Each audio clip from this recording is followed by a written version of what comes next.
सुबह का वक्त था। शहर के बाहरी इलाके में हाईवे पर अब एक अस्थायी चेकपोस्ट लगाया गया था। सब तैयार है? हाँ, सब सेट है। इंस्पेक्टर शेखर यादव अपनी कुर्सी पर बैठा था। चेहरे पर घमंड, आंखों में लालच साफ दिख रहा था। सुनो विक्की, सुनो, आज रात शहर में बड़ा प्रोग्राम है। मुझे मोटा पैसा चाहिए। जो भी यहां से गुजरे कोई नहीं बचेगा। हर गाड़ी का चालान ठोको, समझे? हाँ, कुछ हुआ तो? सर, अगर कोई बड़ा अफसर आ गया तो?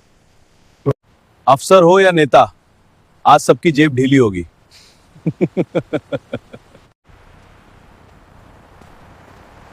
ओए, हेलमेट कहाँ है तेरा? सर, गलती हो गई, पैसे नहीं है।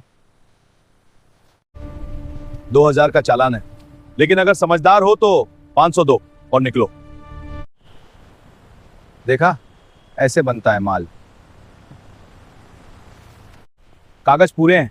हाँ, सब पूरे हैं। आईडी दिखाओ, तुम्हारे नाम पर शिकायत है। सर, मेरी सब चीजें ठीक है। थाने चलना पड़ेगा या फिर 5000 दो। सर, आज तो खूब कमाई होगी।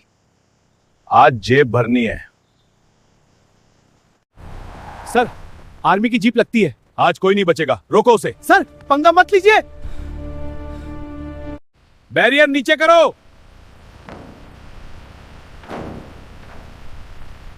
क्या समस्या है? चेकिंग चल रही है, आपका भी चालान कटेगा। हमारे सारे डॉक्यूमेंट पूरे हैं। कागज हो या ना हो, 10,000 निकालो और निकलो। आप जानते हैं आप किससे बात कर रहे हैं? यहां सिर्फ मेरा राज चलता है। आराध्या, क्या हुआ? सर, एक इंस्पेक्टर जबरन रिश्वत मांग रहा है।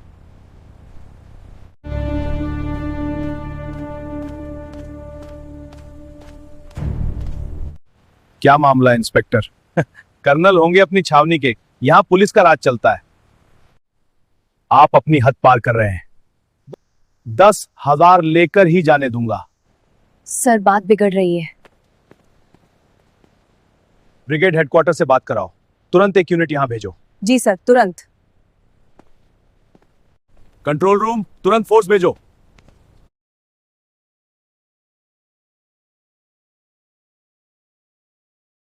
सायरन की आवाज तेज होती जा रही थी। हाईवे पर धूल उड़ रही थी। एक तरफ पुलिस की 4 जीपें खड़ी थीं और दूसरी तरफ सेना की 2 गाड़ियां ठौड़ खड़े थे। सेना की गाड़ियां आकर रुकी, दरवाजे खुले, जवान लाइन बनाकर उतर गए। पोजीशन लो। आखिरी बार कह रहा हूं, रास्ता खोल दो। अब देखता हूं कौन किसे हटाता है।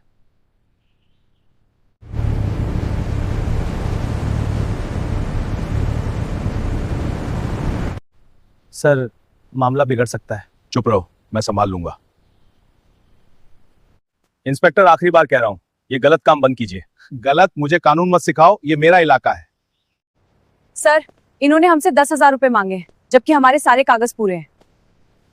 इतने में पुलिस जीप से एसएचओ धीरज चौहान उतरे। उन्होंने चारों तरफ देखा। यहां क्या हो रहा है? शेखर जल्दी से बोला। सर, ये लोग जबरदस्ती कर रहे हैं। बैरियर तोड़ दिया। झूठ बोल रहे हैं ये। हमने सिर्फ अपना हक मांगा है। उन्हें कुछ गड़बड़ लग रही थी। अचानक एक जवान तेज आवाज में बोला, हिलेगा नहीं। कुछ ने हथियार कस लिए। सड़क पर चलती गाड़ियां रुक चुकी थीं। लोग दूर खड़े सब देख रहे थे। अगर एक भी गोली चली तो जिम्मेदार ये इंस्पेक्टर होगा। कोई फायर नहीं करेगा, सब हथियार नीचे।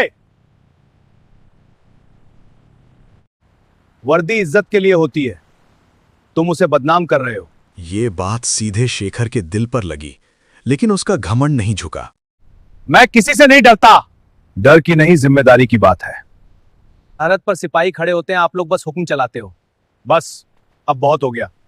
तभी भीड़ में से एक ट्रक ड्राइवर आगे आया। साहब, इन्होंने मुझसे भी पैसे लिए थे। कितने पैसे और कौन लोग थे? हाँ, बताओ सारी बात। 5,000 रुपए साहब। फिर वही बाइक वाला आदमी बोला, मुझसे 500 लिए। धीरे धीरे और लोग बोलने लगे, हमसे भी, हमसे भी। अब बात बदल चुकी थी। ये सेना और पुलिस की लड़ाई नहीं रही, ये जनता और भ्रष्टाचार की बात बन गई थी। धीरज चौहान ने कड़क आवाज में पूछा, इंस्पेक्टर शेखर, क्या ये सच है? शेखर चुप रहा। उसकी आंखों में पहली बार डर दिखा। कर्नल अर्जुन ने शांत स्वर में कहा। अभी भी मौका है, सच बोल दो। शेखर का गला सूख गया। वो धीरे से बोला, मैडम गलती हो गई, माफ कर दीजिए। सड़क पर सन्नाटा छा गया। कैप्टन आराध्या ने कहा, माफी मुझसे नहीं, अपनी वर्दी से मांगो। धीरज चौहान ने फोन निकाला। Control room, inspector Shekhar Yadav, हवलदार विक्की और सिपाही सोनू को तुरंत निलंबित किया जाता है। शेखर के हाथों में हथकड़ी लगा दी गई। वो चिल्लाया, मैं इंस्पेक्टर हूँ, छोड़ो। लेकिन इस बार उसकी आवाज में घमंड नहीं था, डर था। कर्नल अर्जुन ने उसकी आंखों में देखते हुए कहा, पावर हमेशा नहीं रहती, जिम्मेदारी रहती है। हम दोनों देश के रखवाले हैं, अगर हम ही लड़ेंगे तो नुकसान देश का होगा। सही कहा। सेना के जवान वापस गाड़ियों में बैठ गए। Unit move out. गाड़ियां आगे बढ़े। कैप्टन आराध्या ने आखिरी बार पीछे मुड़कर देखा। वर्दी कमाई के लिए नहीं, सेवा के लिए होती है। धीरे धीरे सड़क खाली हो गई। पुलिस वैन जेल की तरफ बढ़ रही थी। हथकड़ी लगी हुई थी, चेहरे पर पसीना था और आंखों में अपमान की आग जल रही थी। इंस्पेक्टर शेखर यादव अब सिर्फ एक आरोपी था। जेल का भारी दरवाजा खुला। अंदर ले जाओ इन्हें। हथकड़ी खोली गई, लेकिन सलाखें अभी भी बंद थीं।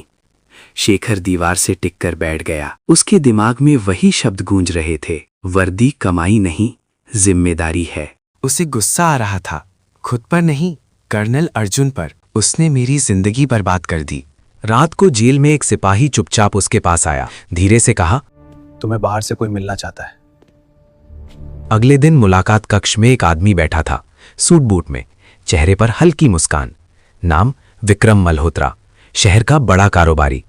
विक्रम झुककर बोला, इंस्पेक्टर साहब, आपने जल्दबाजी कर दी। शेखर चौंक गया। तुम कौन हो? जिसकी वजह से तुम्हें ये चेक पोस्ट मिली थी। शेखर की आंखें फैल गईं। विक्रम धीरे से बोला, तुम्हें याद है ना, हर महीने ऊपर तक हिस्सा जाता था, तुम अकेले नहीं थे। शेखर का चेहरा पीला पड़ गया। तो अब तुम बलि का बकरा बन चुके हो। मैं सब खोल दूंगा। विक्रम मुस्कुराया। कोई विश्वास नहीं करेगा, रिकॉर्ड में तुम ही दोषी हो। दूसरी तरफ सेना कैंप में कैप्टन आराध्या सिंह फाइल देख रही थीं। सर, मुझे लगता है मामला सिर्फ रिश्वत का नहीं है। तुम्हें क्या शक है? जिस तरह वो इंस्पेक्टर डर नहीं रहा था, लगता है किसी का संरक्षण था। मतलब पीछे कोई बड़ा खेल है? जी सर। कर्नल अर्जुन ने इंटेलिजेंस विंग से बात की। पिछले 6 महीनों में उस हाईवे से कितनी संदिग्ध गाड़ियां गुजरी, रिपोर्ट चौंकाने वाली थी। कुछ ट्रकों के नंबर फर्जी थे, कुछ कंटेनरों में गड़बड़ी थी। कर्नल ने धीरे कहा, यह सिर्फ वसूली नहीं, तस्करी का रास्ता है। इसी बीच शेखर को जेल में धमकी मिली। एक कैदी उसके पास आया और फुसफुसाया, ज्यादा बोलोगे तो अपने परिवार के बारे में सोचो। शेखर पहली बार सच में डर गया। अब बात उसकी नौकरी की नहीं, परिवार की थी। कैप्टन आराध्या जेल में उससे मिलने आईं। तुम सच बोलो, हम तुम्हारी सुरक्षा करेंगे। शेखर पहले चुप रहा, फिर धीरे से बोला, हाईवे से हर हफ्ते एक कंटेनर निकलता है, रात 2 बजे, बिना चेकिंग के। किसका? विक्रम मल्होत्रा का। आराध्या की आंखों में चमक थी। सबूत? पुराने रिकॉर्ड और एक गोदाम शहर के बाहर। रात के अंधेरे में संयुक्त ऑपरेशन हुआ। सेना और ईमानदार पुलिस अधिकारी साथ थे। गोदाम पर छापा। अंदर हथियारों के क्रेट्स थे, विदेशी मार्किंग। धीरज चौहान हैरान होकर बोले, ये तो देशद्रोह है। कर्नल अर्जुन ने कहा, और इस रास्ते को सुरक्षित रखने के लिए रिश्वत ली जा रही थी। विक्रम मल्होत्रा भागने की कोशिश करता है, लेकिन एयरपोर्ट पर गिरफ्तार हो जाता है। वो चिल्लाता है, मेरे ऊपर तक रिश्ते हैं। कर्नल अर्जुन शांत स्वर में बोले, देश ऊपर है, बाकी सब नीचे। अब शेखर के सामने 2 रास्ते थे। पूरी सच्चाई कोर्ट में बोल दे या चुप रहे और सजा भुगते। कैप्टन आराध्या ने आखिरी बार उससे कहा, गलती की है, लेकिन सुधार का मौका अभी भी है। शेखर की आंखों में आंसू थे। अगर मैं गवाही दूं, क्या मेरी फैमिली सुरक्षित रहेगी? मैं वादा करती हूं। कोर्ट की तारीख तय हो गई। पूरा शहर इस केस की चर्चा कर रहा था। मीडिया इसे नाम दे चुका था, हाईवे सिंडिकेट कांड। लेकिन सवाल अब भी था, क्या शेखर सच में गवाही देगा या आखिरी वक्त में डर जाएगा? क्या कोर्ट तक पहुंचने से पहले उस पर हमला होगा? कोर्ट के बाहर मीडिया की भीड़ लगी थी। कैमरों की फ्लैश चमक रही थीं। हर चैनल पर एक ही खबर चल रही थी, हाईवे सिंडिकेट केस की सुनवाई आज। अंदर कोर्ट रूम में सन्नाटा था। कटघरे में खड़ा था शहर का बड़ा कारोबारी विक्रम मल्होत्रा। गवाहों की सीट के पास बैठा था सस्पेंडेड इंस्पेक्टर शेखर यादव।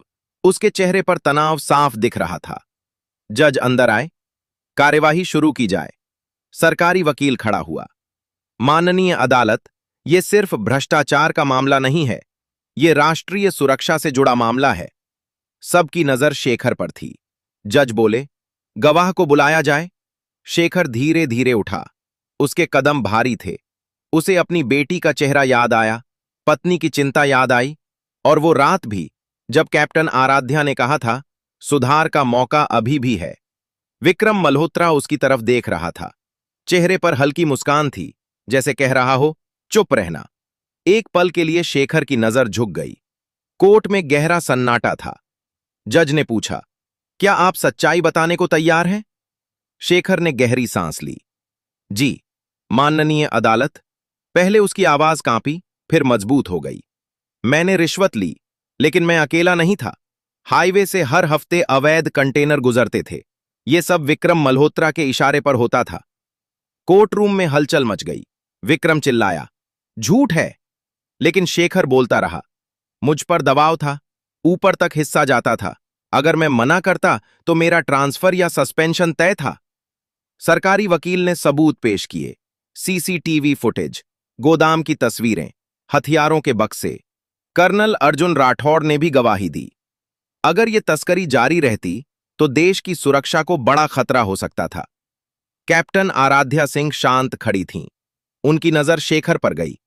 पहली बार उसमें डर नहीं, सच्चाई दिख रही थी। लंबी बहस के बाद जज ने फैसला सुनाया। विक्रम मल्होत्रा को देशद्रोह और अवैध हथियार तस्करी के आरोप में कठोर कारावास की सजा दी जाती है। कोर्ट में धीमी फुसफुसाहट होने लगी। फिर जज ने शेखर की तरफ देखा। इंस्पेक्टर शेखर यादव, आपने अपराध किया है, लेकिन अदालत यह भी देखती है कि आपने सच्चाई सामने लाने में सहयोग दिया। आपको सेवा से बर्खास्त किया जाता है और 1 वर्ष की सश्रम कारावास की सजा दी जाती है। शेखर ने सिर झुका लिया। उसे सजा मिली थी, लेकिन आज वो सिर्फ अपराधी नहीं लग रहा था। वो एक ऐसा इंसान लग रहा था जिसने अपनी गलती मान ली हो। कोर्ट के बाहर कर्नल अर्जुन और कैप्टन आराध्या खड़े थे। शेखर को ले जाया जा रहा था। वो एक पल के लिए रुका। सर, मैडम, धन्यवाद। अगर उस दिन आप सख्ती नहीं दिखाते तो शायद मैं कभी नहीं बदलता। कर्नल अर्जुन ने गंभीर स्वर में कहा, गलती हर इंसान करता है, फर्क बस इतना है कि कौन उसे छुपाता है और कौन सुधारता है। कैप्टन आराध्या ने कहा, वर्दी इज्जत कमाने के लिए नहीं, इज्जत बचाने के लिए होती है। शेखर की आंखों में आंसू थे, लेकिन इस बार उसमें डर नहीं था। कुछ महीने बाद हाईवे वही था, लेकिन चेकपोस्ट पर नया इंस्पेक्टर तैनात था। ईमानदारी से कागज चेक हो रहे थे, कोई अवैध वसूली नहीं। एक फौजी जीप वहां से गुजरी। नए इंस्पेक्टर ने सलाम किया। जीप के अंदर बैठे कर्नल अर्जुन ने हल्की मुस्कान दी। कैप्टन आराध्या ने बाहर देखते हुए कहा, अब रास्ता सच में साफ है सर। कर्नल ने धीरे से कहा, जब वर्दी अपनी जिम्मेदारी समझ लें तो देश खुद सुरक्षित हो जाता है। जीप आगे बढ़ गई। लंबी सड़क, साफ आसमान और हवा में गूंजा, जय हिंद।